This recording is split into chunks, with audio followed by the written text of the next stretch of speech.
Ali. It's a pleasure speaking to you again with all your projects. I feel like I have spoken to you on every single project of yours so far for on screen.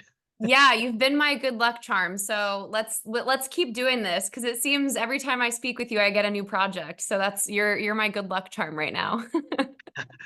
I know it's excellent because I see the progression of your career because you had like smaller bit parts, supporting roles, and now suddenly your roles are getting bigger and bigger and more prominent. How does this feel that your career is transitioning and it's fairly quickly too? Ah, thank you. That's really kind. I'm just really grateful. I'm grateful for all of the projects. We first met when I was promoting the road dance, and I was really proud of that. It was my first film, and then I got to work with my sister on Snow Valley, and we got to talk about that. So to now be able to say I have a film coming out on Netflix as well as one coming out in theaters August 2nd is so incredibly crazy. And I just feel really grateful for all of the opportunities and every job that's got me to the next one. So, yeah. And thank you for taking the time to speak with me about them. Hey, because you do actually have a movie that's going to be out in theaters, hopefully later this summer. All My Friends Are Dead, and I remember you mentioned that before in the physical interview that I actually have. But first of all, that was just recently showcased at Tribeca. Mhm. How did that actually go? How was that experience? Being from New York and getting to have a film premiere at Tribeca was incredible. I mean, this city is so supportive. The audience, so supportive. I had friends and family that were able to come see it.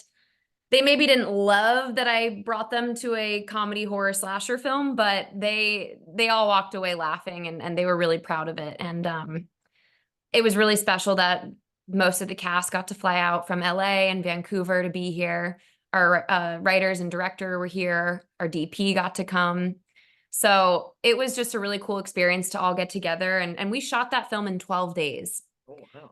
So to see it all come together and premiere at such a, you know, prestigious film festival was a dream for all of us. So what initially drew you to All My Friends Are Dead? What did you why did you want to take part in this film? When I read the script, I loved that I couldn't predict what was going to happen next. I really was shocked by the end. And I also just loved that it didn't take itself so seriously. I think a lot of the times with this specific genre, if you take it too seriously, it kind of falls flat. But this one, we really lean into the humor and the improv and the comedy. And I love that it was such an ensemble-based script. And a lot of what we got in the final edit of the movie, a lot of it's improv, which is awesome to see. We were there for, I was only there for 9 days, but the company was there for 12 days. And seeing Jade just absolutely excel and Jojo Siwa as well. We're really lucky that we had Jade Pettyjohn to lead our cast and she was just such a great number one. It was such a great work environment with all of them.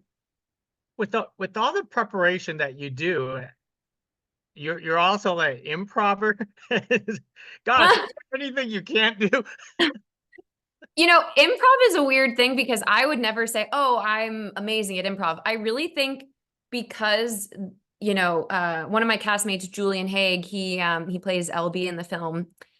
The day before we started filming, he reached out to all of us and said, "Let's set up a Zoom so we can all meet before getting to set," because it was such a quick shoot. And we're supposed to be best friends from college for years.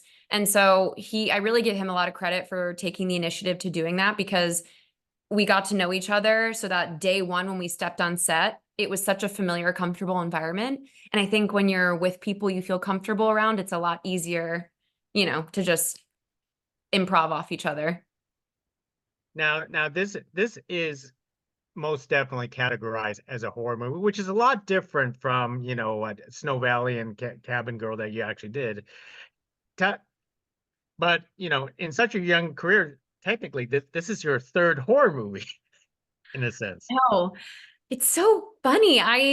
If you had asked me years ago, what do where do you see yourself in 5 years? I don't think I would have been like, oh, I'm gonna, go into the horror world. Because I really didn't know much about that space. And there's such a appetite for horror films right now. And, it's really fun getting to read all the different scripts, and see sort of what different genres people are putting on their horror films. Like you said, Cabin Girl and Snow Valley are so different from All My Friends Are Dead. This is like really the first slasher horror film I've been a part of. But it's really a comedy too. It's super funny. And yeah, I don't want to give too much away, but I will say I think audiences will be surprised. They'll laugh. They'll probably close their eyes for a lot of it. It is pretty gory, but in a really cool and epic way, I think. I just to correct, I think the title kind of gives it away with All My Friends Are Dead. Yeah, unfortunately, it's true. I'm a friend, and it is called All My Friends Are Dead. But we were all joking. We're like, gosh, if only it wasn't that, we could maybe do a sequel. But we'll see. I mean, I really hope the film does well, and I hope people enjoy it and get a good laugh out of our work. Well, if it's any as a consolation prize, you do actually have a surprise in this film, but we're not going to reveal it in this interview. Absolutely. But Yeah, got to keep people wanting more. that's right. So tell us about because I know you're such a prep person. Tell us about prepping to be, I want to say a scream queen in this film. I mean that takes a lot just to go through that process. Yeah. I feel for our ADR team. There's a lot of screaming that goes into this film. You know, again, like I said, every project there's so much prep that could be done. This was one that I didn't have quite as much time to prep for, but given that it's a modern day film and my character Liv, something I really wanted to portray through her is that, on the surface level, uh, she wants to be an influencer. And I think that's not that big of a stretch. You can walk down the streets of New York City and you see people like that all the time. And, on the other end, she also is like a chronic people pleaser and she just wants everyone to like her. And she wants to be like her friend Mona, who is the influencer and is like the stunning beauty queen. And so I think for this one, really the prep was more just finding parts of myself that I could put into Liv. Because I think it's not that hard as, a woman in the industry to access parts of insecurity and people pleasing and wanting people to like you. I think I really tried to bring a lot of that into Liv. So it was a little more introspective and also fun. Like I just getting into the hair and makeup every day really helps you get into character. She wears like these ridiculous clubby raver girl Coachella outfits. And I think that just helped me get into character a lot as well. I was going to say there for yourself, it seems like you sat in that makeup chair quite a bit. Oh yeah. Probably it's funny. All the films I've done, it's like always like no makeup or like very minimal, like very natural. And that's great. You're in and out of the makeup chair in 20 minutes. But there's something really fun about working on horror films when you get to use prosthetics and crazy, out there makeup. And I give a lot of credit to the makeup artist because yeah, it's a long process, sometimes hours long of being in a makeup chair. So, you just listen to music, you meditate. Now, I did find it interesting that social media is a relevant part in this film. What did you think about the themes and mocking the idea of social influencing, and how much do you relate? Because I want to say you're fairly limited in your social media yourself. You know, it's an interesting question because I think social media is a really powerful tool for our industry, and specifically, my generation, that's become the way to promote yourself. And I think self-promotion is important, but it also, there's a level of it that can feel superficial and weird, to boast about yourself and post all these pictures. But I also think that's just part of the industry. You know, it's like playing a game of chess. You just got to keep putting yourself out there and making the right moves, hoping that someone will notice you.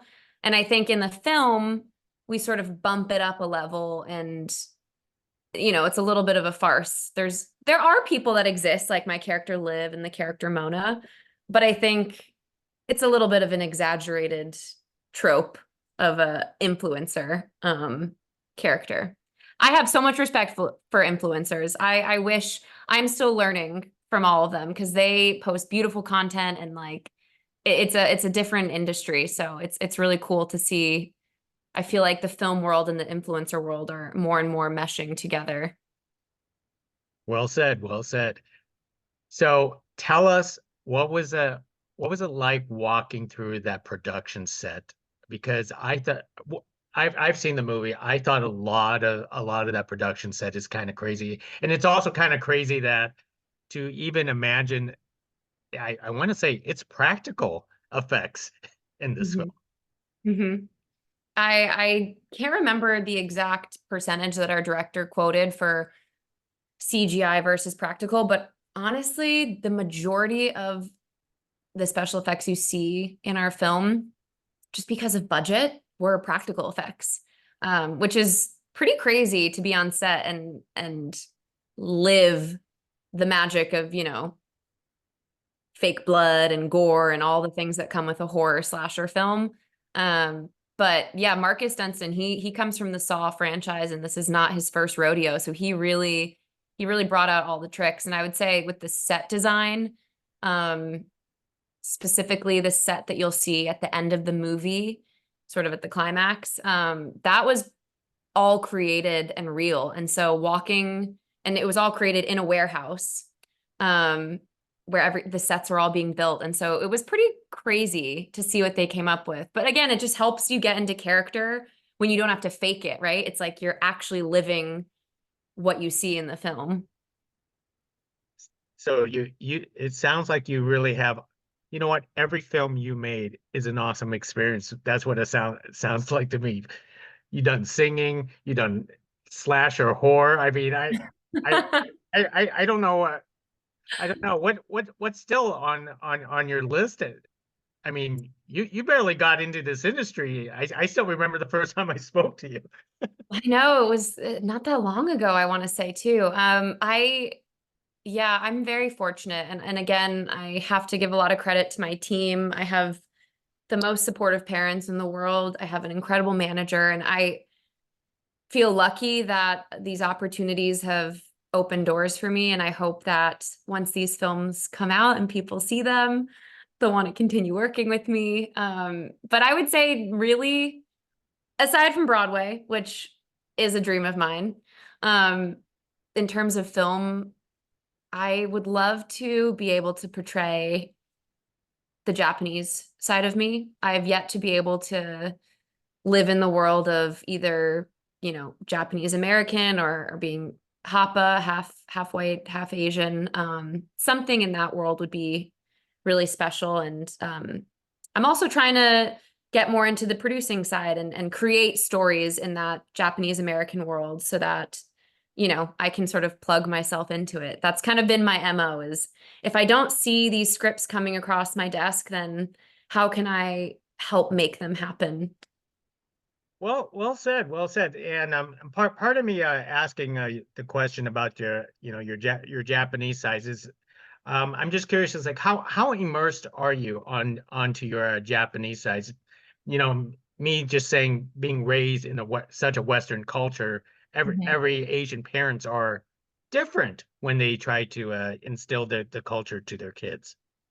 Definitely. I think growing up in a predominantly white and Jewish neighborhood in New York, um, was an interesting experience, in that to them, I was sort of very Asian, because we had a couple other family friends that also had Asian in their background, but going from a very white neighborhood to then going to UCLA where it's predominantly Asian, it was really interesting. I went from being like, oh, you're very Asian in this neighborhood, but in this world, you're actually really white. You don't seem Asian at all. So I talked to my sister about this a lot. She's also an actress, and I think it's very normal for people who are mixed ethnicities to feel torn about where they belong. But I'm really proud, honestly, as I've gotten older, I'm really proud of my Japanese heritage. My grandparents met in the internment camps during World War II. My great grandparents are the ones that immigrated over from Japan, and they didn't speak any English. So my mom did have to grow up speaking Japanese, but again, less and less that was imparted on her kids because we grew up in a world in which no one around us spoke Japanese. So I'm really trying to like bring that back into my life. I'm trying to learn Japanese right now so I can go visit my family in Fukuoka and be able to speak with them. But yeah, it's an interesting concept, like how Asian do I feel? Some days more than other. Well, you know what? It's a good time to be in the industry because a lot more Asian TV and Asian films are coming out, and so that you know there will be that opportunity, both Broadway and on the Asian side. But I'm glad you are sticking with the Japanese language. I could never learn it. I find Japanese and Greek too hard to learn. It's just practice, but yeah, I mean, it's if I'm being honest, it's been difficult. I ordered a book from Amazon called Japanese from Zero, and even that, it's a challenge. So maybe in a couple years in an interview, I'll be able to actually converse with you in Japanese and say something. Well said, well said. Well, I've taken a lot of your time already, and it is a pleasure to catch up with you again on these two new upcoming projects. Like I said, we have spoken on every single project of your film career. I guess one more, I have to form a fan club for you or something like. Thank you so much. No, I really appreciate you taking time and thank you for your great questions. I'm super excited. Thank you for watching the films. And yeah, I hope audiences really enjoy both. Well said. Until next time, let's do this again. Yes. Until next time. Thank you.